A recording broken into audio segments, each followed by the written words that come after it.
Assalamualaikum warahmatullahi wabarakatuh.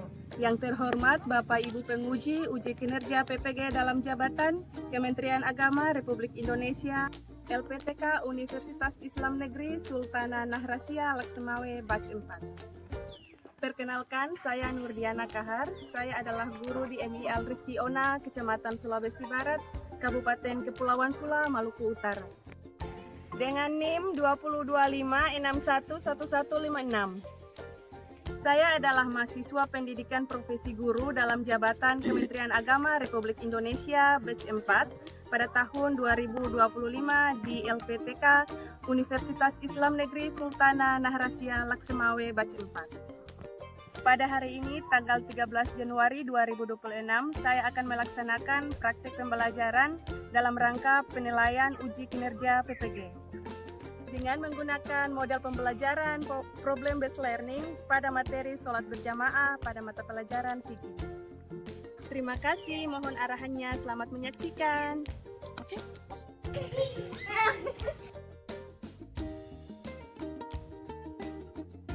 Assalamualaikum warahmatullahi wabarakatuh.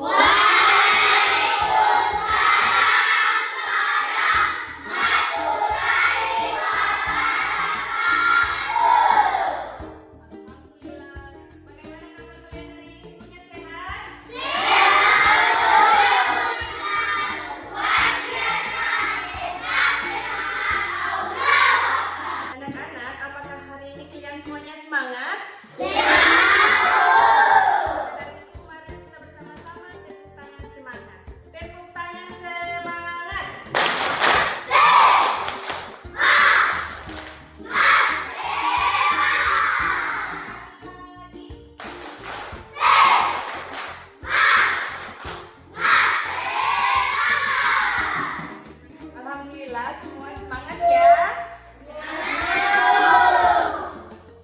Anak-anak, siapa di antara kalian yang pernah mendengarkan yang namanya sholat berjamaah? Apakah itu sholat berjamaah? Iya. Apakah itu sholat berjamaah? Sholat secara bersama. Menurut kalian, sholat berjamaah itu lebih baik sendiri atau bersama? Kenapa ya?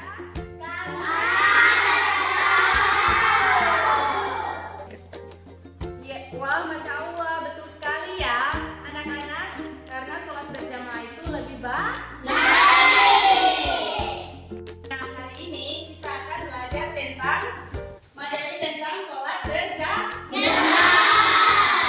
Sebelum memulai pembelajaran pada hari ini, terlebih dahulu marilah kita bersama-sama membacakan doa dan Ibu memanggil ketua kelas untuk dapat memimpin doa bersama di depan.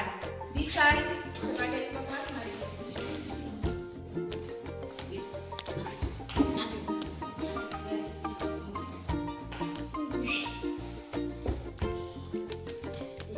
Membaca bersama. Teman-teman, mari kita bersama-sama berdoa.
ruangan ini untuk belajar bersama.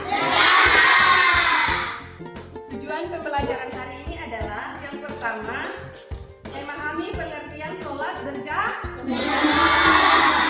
Yang kedua, menjelaskan keutamaan pelaksanaan sholat berjamaah.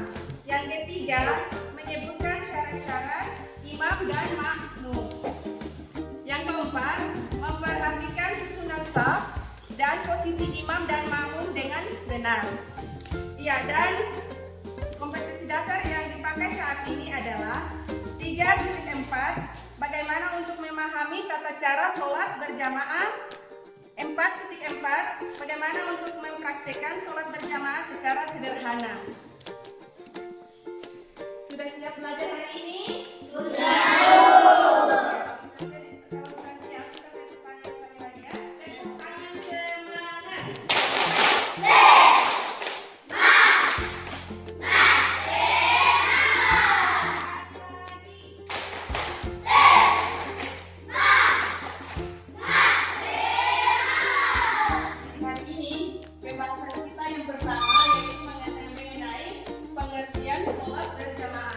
Jadi yang dimaksud dengan sholat berjamaah itu dikerjakan secara bersama-sama. Boleh 2 orang atau lebih. Yang satunya jadi imam dan yang lainnya jadi makmum. Jadi yang intinya sholat berjamaah itu bukan sholat sendiri. Sholat berjamaah adalah sholat bersama-sama.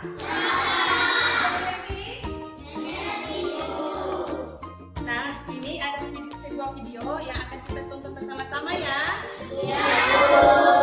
Itu merupakan ibadah yang sangat penting karena amalan yang pertama kali dihisab pada hari kiamat yaitu sholat. Jika sholat seseorang baik, maka akan baik pula amalannya. Jika sholat seseorang rusak, maka akan rusak pula amalannya.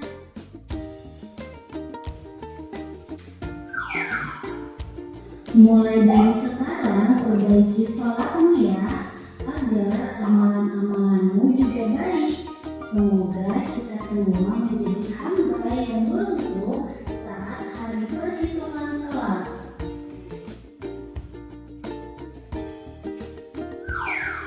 Sholat mempunyai banyak keutamaan. Salah satunya mencegah perbuatan keji dan mungkar. Jika seseorang melaksanakan sholatnya dengan baik dan benar, maka dia akan takut melakukan perbuatan dosa.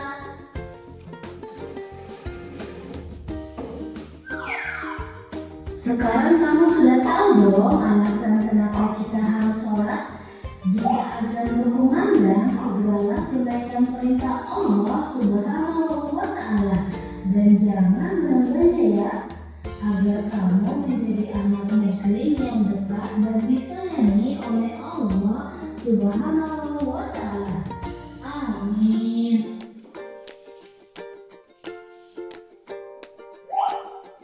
Jadi selanjutnya kita masuk pada keutamaan sholat berjamaah. Jadi yang pertama, keutamaan sholat berjamaah yaitu mendapatkan pahala lebih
Jadi anak perempuan menurut syariat Islam itu tetap di belakang.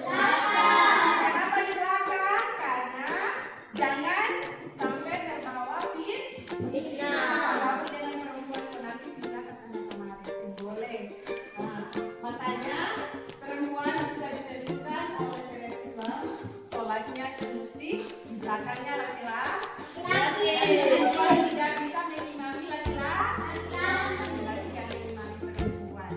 Oke, mungkin sampai di situ ada yang mengerti? Sudah mengerti?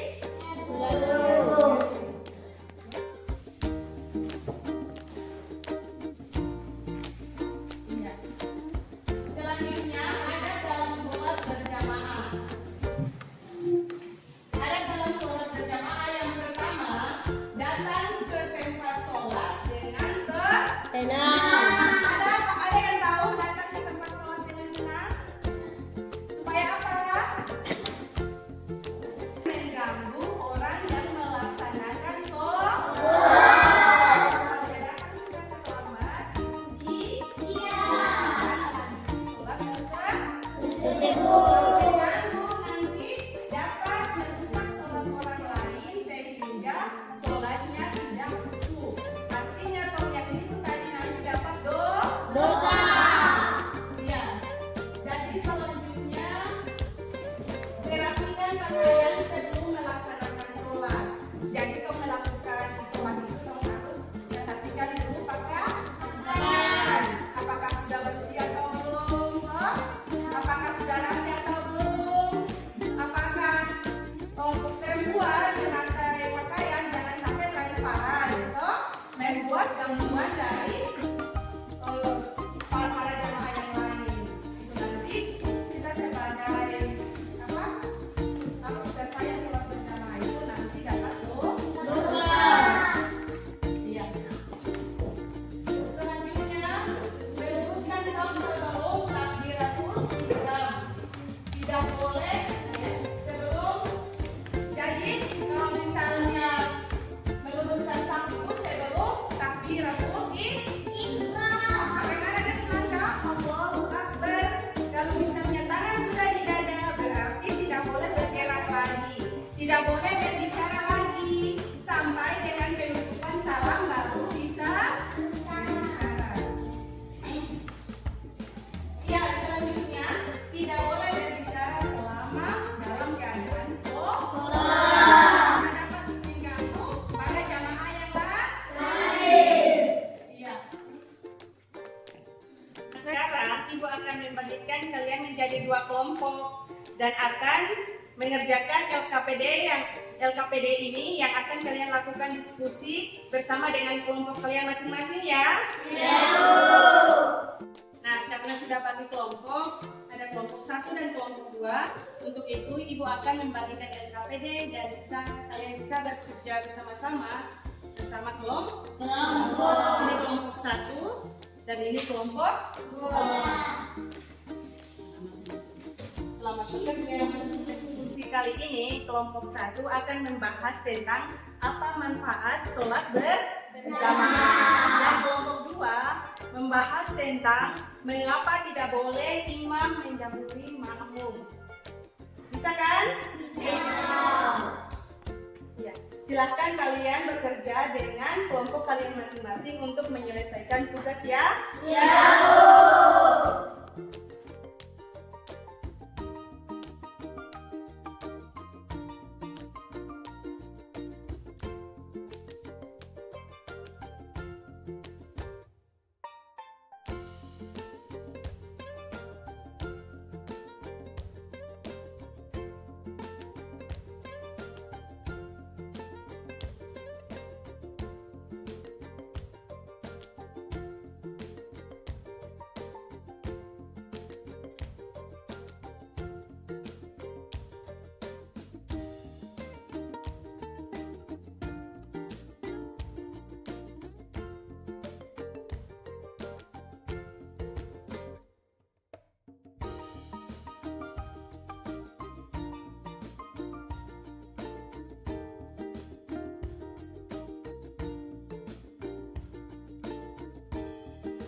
setelah kalian berdiskusi, sekarang selanjutnya perwakilan satu orang dari kelompok satu untuk maju presentasikan hasil dari diskusinya tadi.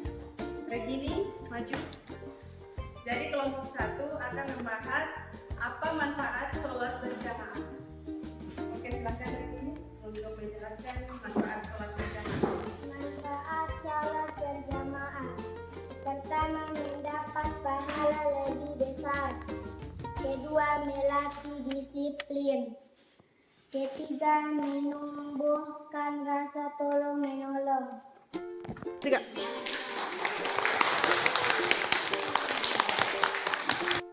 Selanjutnya kelompok 2 dipersilakan untuk salah satu orang untuk dapat mempresentasikan hasil diskusi kalian pada hari ini tentang mengapa tidak boleh imam mendahului oleh makmum.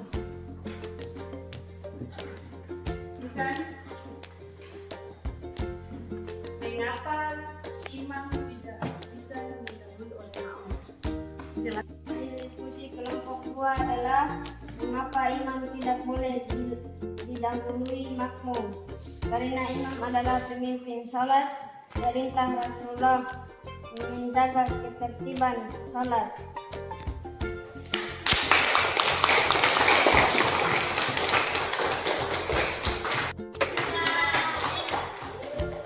Ya Allah anak-anak, guru sangat bangga kepada kalian. Kalian sudah berdiskusi dengan baik, tertib, kelompok saling mendengar sehingga jawabannya sangat masuk akal dan lebih baik.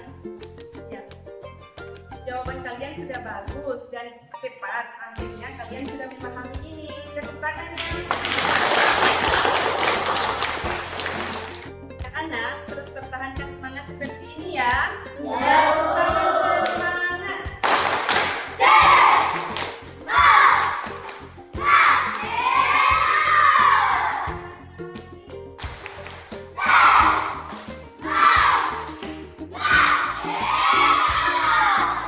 Anak saleh dan soleha harus rajin sholat berjamaah. Alhamdulillah.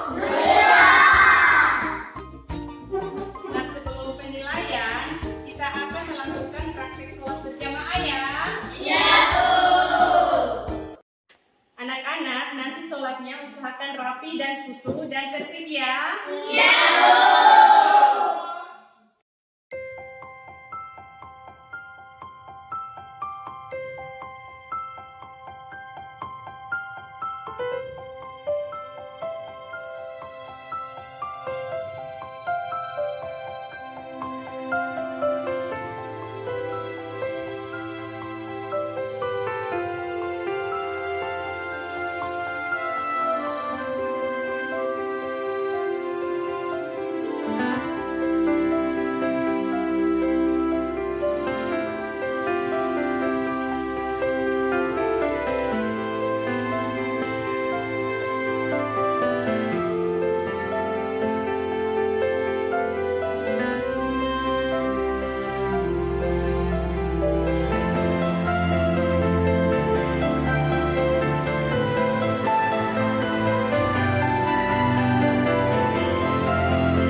Safnya mesti lurus.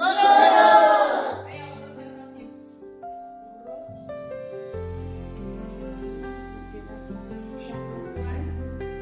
Oke. Sholat berjamaah itu imam harus di depan dan diikuti oleh makmum. Makmum ikuti gerakan imam. Jangan sekali-kali melangkah ya. Allahu Akbar.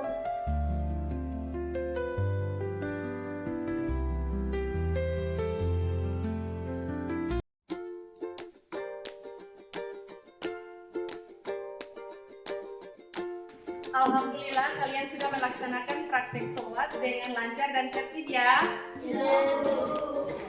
Ini nanti kita akan masuk ke penilaian sikap. Silahkan kembali ke tempat duduk kalian masing-masing. Meja itu kursi betul kan? Kursi.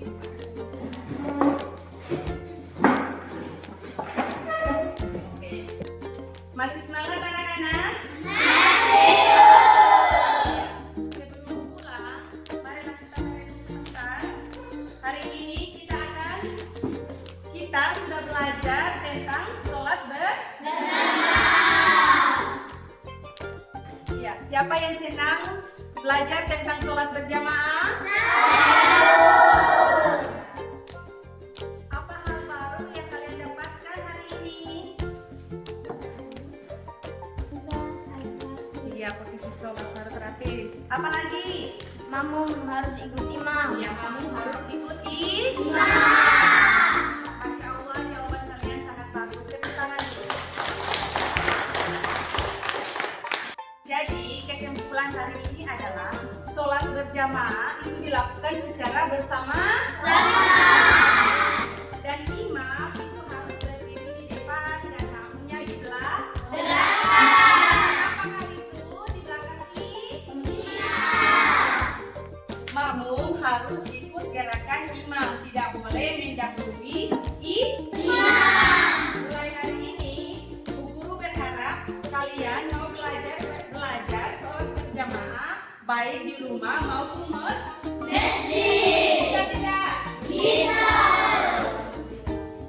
Terima kasih anak-anak hebat, kalian sudah belajar dengan baik hari ini. Mari kita tutup pembelajaran hari ini dengan membaca Alhamdulillah. Wassalamualaikum warahmatullahi wabarakatuh.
MI Al Rizki Ona.